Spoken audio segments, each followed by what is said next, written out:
എല്ലാവർക്കും സമയമില്ല. എന്ത് ധൃതിയെന്നറിയോ? നിന്നെ കൊണ്ടുപോയി ഒന്ന് കുഴിച്ചിടാൻ. കാണേണ്ടവർ കണ്ടോ, ഇതാ പൊതിയുന്നേ.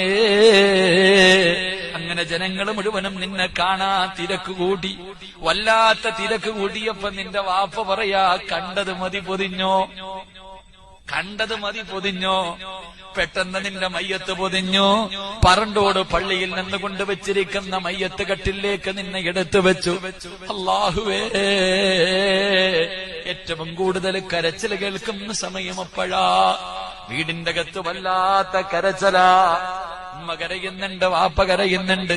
ക്ഷമ വിട്ട ഉമ്മയും പൊന്നുമകളെ എന്നെ കൈവിട്ടു പോലോ കാണലെന്നാ പൊന്നേ.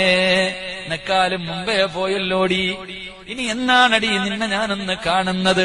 വാപ്പ ചോദിക്കുന്നു, ഉമ്മ ചോദിക്കുന്നു.